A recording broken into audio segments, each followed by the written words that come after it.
Prime Minister Benjamin Netanyahu says Israeli relations with the U.S. is unshakable as the country faces criticism over his government's efforts to weaken its Supreme Court. And this comes after President Biden warned yesterday that Israel, quote, cannot continue down this road. Netanyahu announced a delay to his government's proposal earlier this week. And CBS News foreign correspondent Imtiaz Tyab is in Tel Aviv and has been following the story for us. So things have certainly died down in the streets there, Imtiaz. But, what did Netanyahu have to say today? Hey, Anne-Marie, good to talk to you. Well, this sort of back and forth, if you will, between President Biden and Mr. Netanyahu is, in short, not normal. Very rarely do you see an American president speak so stridently against a domestic issue here in Israel. And very rarely do you ever hear an Israeli prime minister basically bat back and say, we don't take pressure from abroad. And all of this, of course, revolves around this bitterly contested overhaul of Israel's judiciary, something that Benjamin Netanyahu has been trying to push for many months now.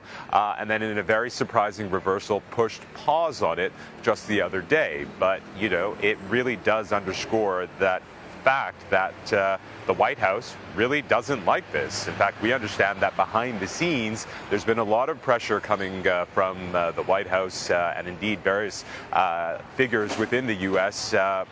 Appealing to Mr. Netanyahu to walk away from this over concerns as to what it could do to Israel's democracy in a move that they say would hollow out the Supreme Court in this country. Whatever the case, they did make some pretty, or rather Mr. Netanyahu did try to strike a conciliatory tone, saying that these countries do remain friends and this relationship is extremely important for a number of reasons. But again, this is a very surprising and indeed very rare situation where you see two leaders from the U.S. and Israel speaking out against each other quite in the way they have. Anne-Marie.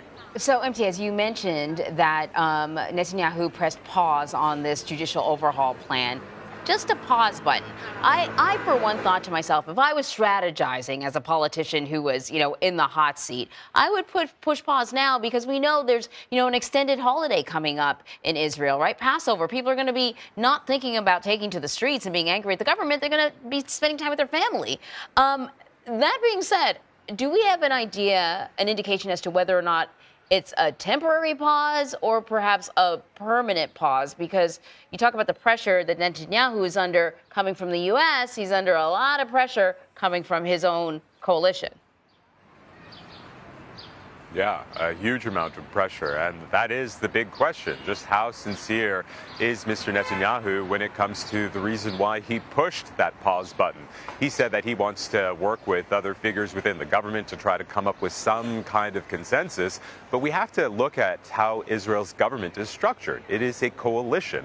And this coalition is described as the most extreme, far-right, ultra-religious government that this country has ever seen. And if Mr. Netanyahu angers whatever section of that coalition that he's managed to build in order to be prime minister, if any one of them walks out, this government collapses. And that's something that he does not want to see. This is a man who has been Israel's longest serving prime minister. He's cast a very long shadow over this country since 1995, even though he's had a few spells out of office.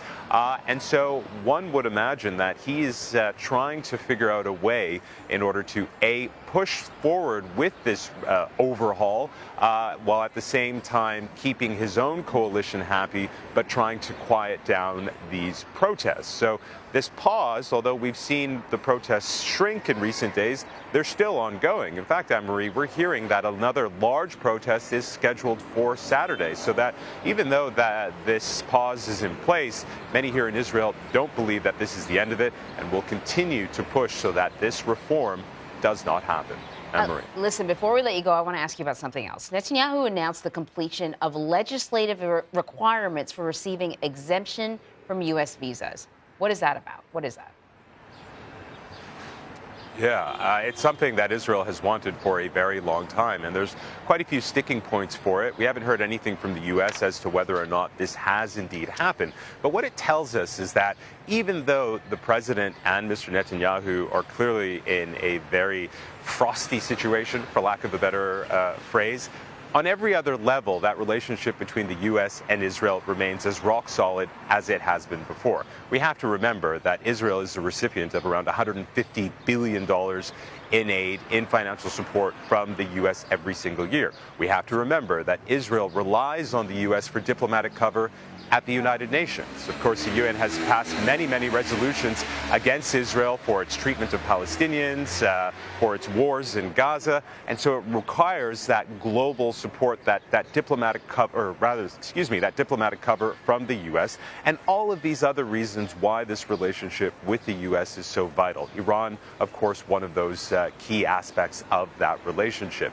All of this underscores just how fraught this situation is right now, Anne-Marie, that you have the President of the United States getting involved in a domestic issue here in Israel, saying he wants Netanyahu to walk back a policy that is so bitterly contested, so bitterly divisive, and Mr. Netanyahu saying, hey, we do not take pressure from anyone, not even the U.S., who provides us with so much.